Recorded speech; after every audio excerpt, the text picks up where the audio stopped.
Yes, sir. I appreciate it. My name is Breeze, and this is the Breeze MMA show. So Nice. I wanted to chat with you. I've had a lot of people on this week, but and one other guy have something in common that I talked to from the UFC, and you both skateboard. So I'm super interested in that, man. Before we dive into the MMA stuff, I grew up skateboarding and grappling, and you and Luke Rockhold seem to have some similar hobbies. So we chopped it up a little bit. He was hanging out with Ryan Sheckler, but I saw in your story you're getting your dog to skate, and I have a half husky, half golden. I've been trying to get him to skate for the 2 years he's been alive, but he won't have it. But I just wanted to ask, man, how long you been skating, and what got you into it? Skateboarding, I always tell people that's the first love of my life. The first thing I ever truly fell in love with. And it's something I started doing when I was about 11 years old. And, I was very passionate about it. It was like the first thing I truly fell in love with and I was very passionate about.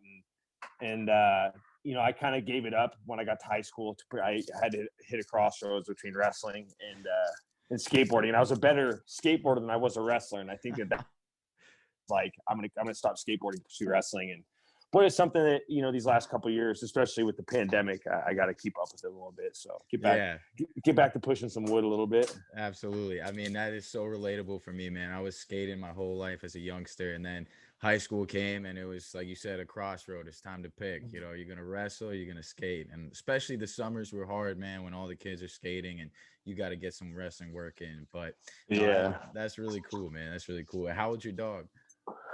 Stone Cold will be 3 this April, so Okay. he's like just getting into his prime. And I think it's a bulldog thing. It's like I noticed that like he likes to bite at the nose of the board a lot, and he's finally just learned like how to jump on. And I've talked to a lot of other people whose bulldogs are they all have this beef with the skateboard, and it turns into them like hating it and biting it to like want to jump on it and ride it. So it's pretty cool. It's pretty cool to see. No, that's really cool. I mean, I'm sure you watched Robin Big when you were a little younger, and how he always had his bulldog on the skateboard. Oh man, I can't remember his name. I think it was Meaty, but they had a Yeah. skateboard for him. But it was definitely, I've definitely seen it with the bulldogs, the half husky, half goldens. I'll let the owners out there know they're not really big skateboard fans.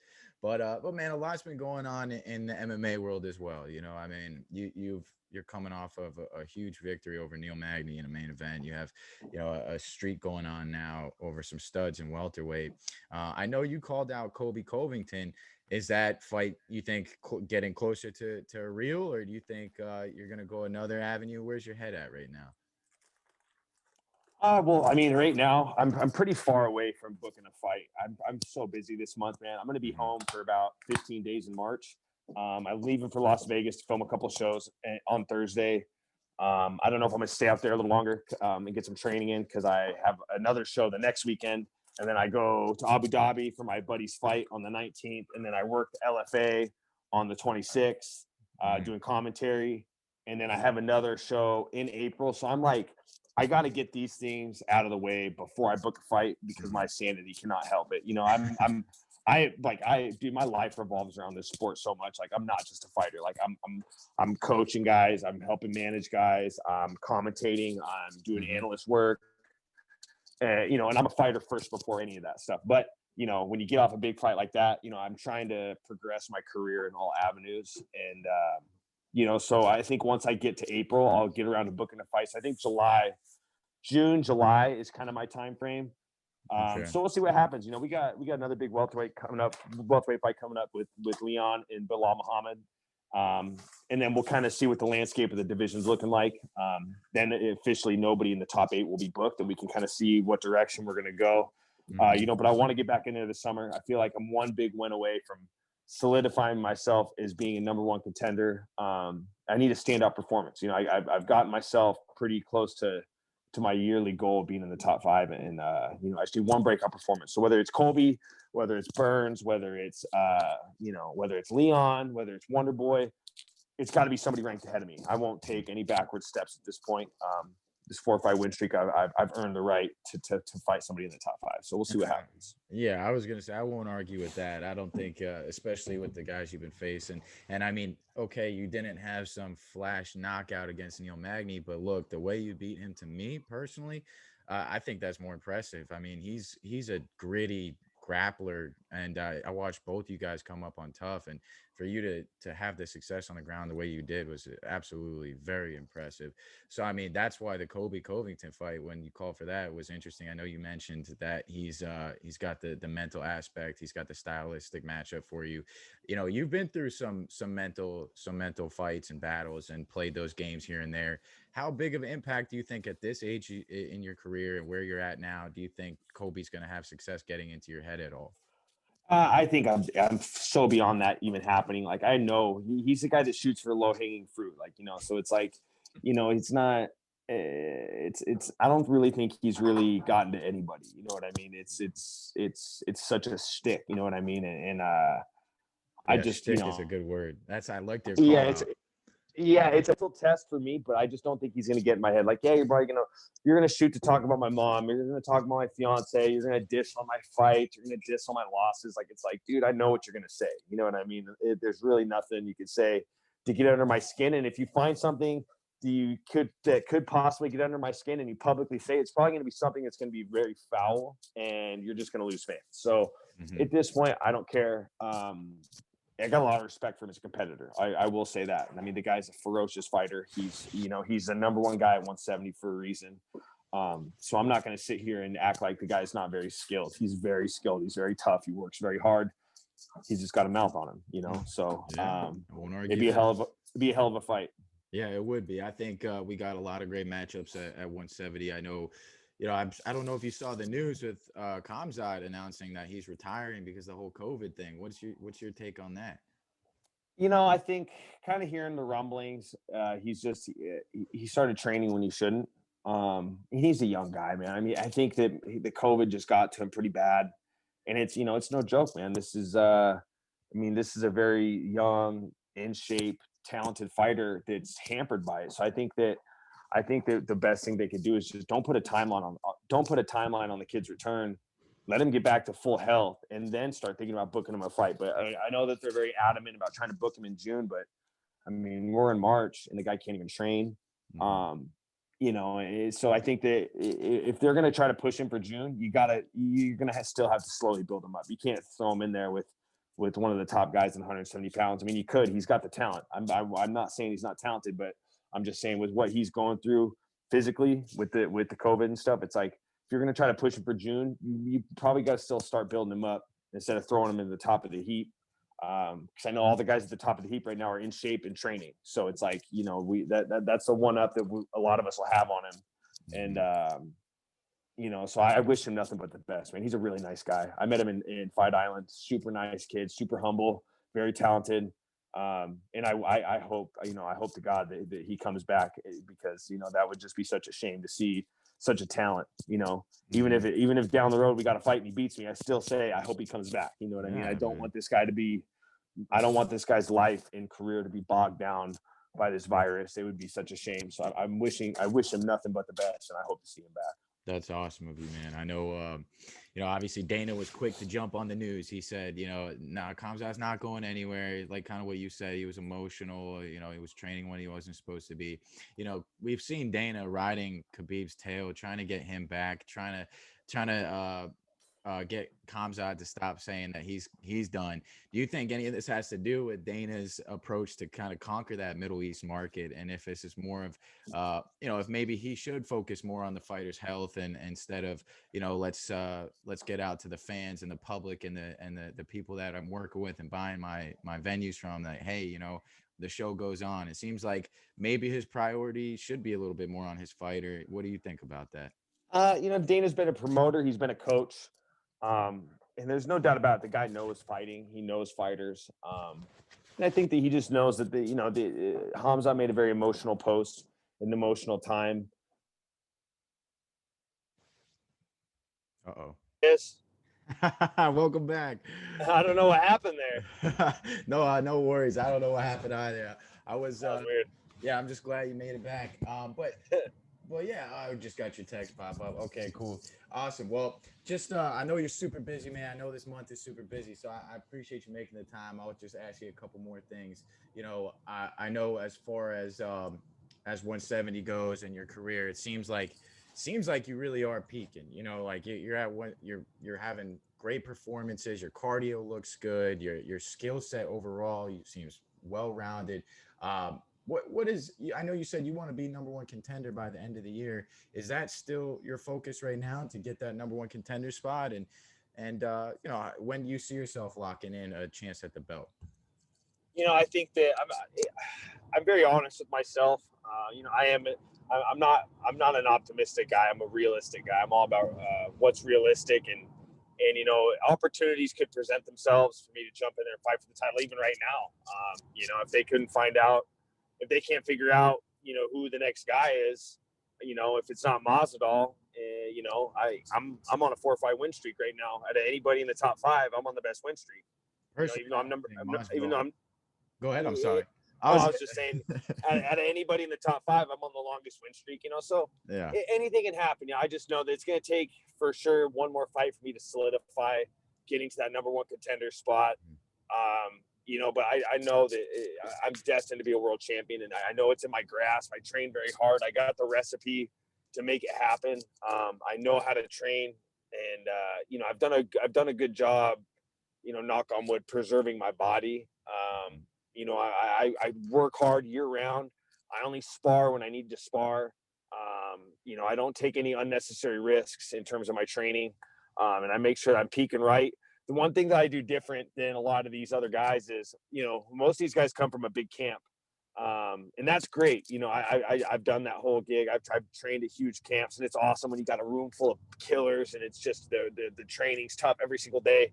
But the way I train back home, it's more boxing style, where it's like I'm not in a room full of guys that are all in the UFC, guys that are all top ranked in different promotions. The campus surrounds me. You know what I mean? It's more boxing style, where it's when I'm in camp, everybody surrounds me and everybody's there to help me, and it's the same goes for all my other teammates. You know what I mean? So that helps prevent injuries. That helps us get to where we can train very specific.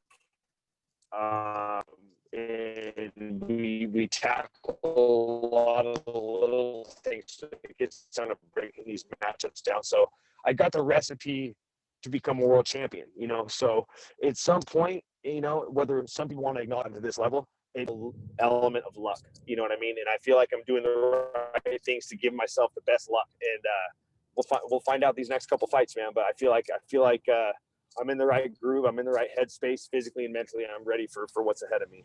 Right on, man. And I think I can speak for all the fans and say we are too, man. We're excited to see what's to come. I know Usman had a fantastic performance against Burns. I mean, they both did. They both looked great, right? But what do you take of Usman and how he's been approaching his camp with now working with Trevor Whitman and having, like you said, he went from working with the guys in Florida to now having his camp kind of revolve around him. What do you think that's done for him as far as the improvements we saw in this last fight, and how do you think you match up stylistically with Usman? Well, for one, when you're training at a super camp, I mean, he's training with Robbie Lawler, Vicente Luque, Gilbert Burns. All these guys are nipping at his heels. He made the right move. These, like I said, the super camps are great. Henry Hoof, Greg Jones, all those guys, Kami Barzini, they're all awesome coaches, dude. Those guys are great. But it gets tough when you're a champion and you're training with a bunch of guys that are in your weight class, and just because they're your teammate doesn't mean they don't have the same aspirations. That these guys want to be champions too. So Usman went the route that I think is the best. I think if you really want to be a champion, you have to make your own kin. You need the people to surround you. You know what I mean? And it's hard to get specific attention when you're at a super camp and there's all these guys that have fights and they got big fights, and it's hard to get attention, where Usman's getting the attention that he needs every day, and he's getting it from one of the best coaches in MMA. Trevor Whitman, I think he's phenomenal. I mean, he's got a brilliant mind for this sport. I love the way he trains his fighters. So he's doing the right thing. And I mean, and Usman looks stellar ever since he's gone with Trevor Whitman. I mean, he's made a lot of great improvements. His jab is phenomenal. He can do it from both stances. And I just think he's getting that specific attention that he needs. You got to at a certain point, everybody, when you're just kind of like iron sharpens iron and you're in a room full of killers, you can only get to a certain level. At some point, you need specific attention on a regular basis when you're in training camp to kind of get to the next level, to get the extra edge to beat these guys. So I think Usman's doing the right thing. And matchup wise, I think that I can present. I have a different style that I can present a lot of guys a lot of problems, and I haven't even shown half my skills. I hate to say it. The Magny fight was hard, but I still played it safe. You know what I mean? I didn't take any chances. I went out to pitch a shutout because I'm waiting until I get to that next level where it's like now's the time to take a chance. Once I get to a title fight, I can let it all hang out. I can show everything I train. I can take more risks. I can take more chances and really take a gamble on winning the title. So we'll And I see what think happens.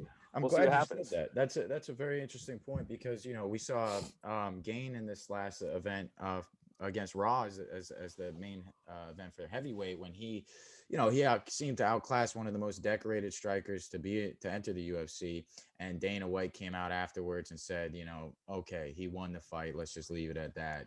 Thought it was a boring show. It should have been his coming out party. Well, to your point, it's almost like any other sport, right? It's like you're not going to go for it on fourth of the first game of the season, in a football game. It's you're going to start doing things like that during the championship playoff runs when things matter. And it's kind of to the same point you said, where you're not going to start showing your hand until you get to where you want to be and it's time to show your hand. So, I mean, I think that's a great approach. And what do you think about, Dana's perspective and kind of leaving it all out there every fight? Do you think there's some merit to that? I can understand where he's coming from. They put him in a showcase spot,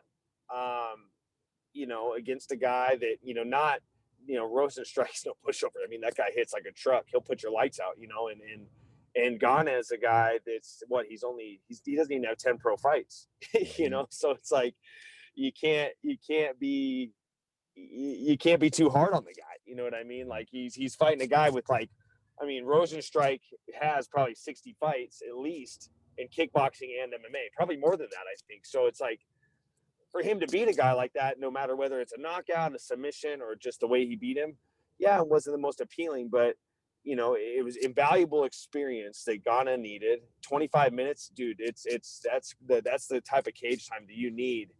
And the other thing is like, Dana, I can understand where he's coming from. He's a promoter. That's his job, is to promote fights, promote guys. We got a French heavyweight who's humongous, who is a beast, and he could go highlight reel him, and this could propel the French market. And you got guys like Francis who spent time in France, and yeah, I can understand the whole side of things. But as a fighter, we get paid double the money if we win. So I'm not going to I'm going to do whatever it takes to get that win bonus. And that, if that means I'm going to, I'm going to fight in a way that is to the dismay of my boss or others. I'm going to, I'm not afraid to do that because, double the money sounds better than getting paid half of what you're contracted to get, so I think that maybe if you start paying more guys a flat fee, then you wouldn't have that problem. You know what I mean? Or, So what do you think about them saying, hey, here we're gonna give you another double for your finish, but why don't we or a double for your victory, but why don't we put on another 30% for a finish? Why don't you add on something like yeah, that? there's a lot of things like that. I think there's some guys that have some finishing clauses in their contract.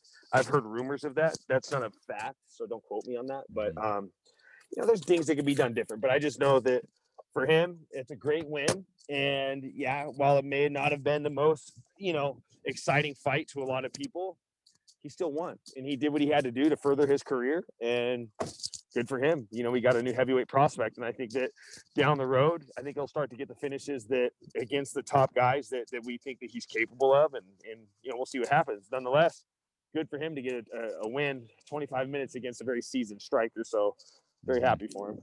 Absolutely. Well, look, Mike, I see you're on the way somewhere. You've been making the effort for me all day to work this out. So I'm very grateful for that. And I'm very grateful for the chance to just connect, man. And hopefully I'm connecting with people all week. And hopefully this is just the start of a very good relationship with all you guys, and we can keep this thing going. But I'll cut you loose. Thanks for coming on. And I'll be in touch, man. Good luck with everything. I know you got a busy month and with LFA and everything else. So stay up and we'll be tuning into you soon. Sounds good. Cheese in the breeze, over and out.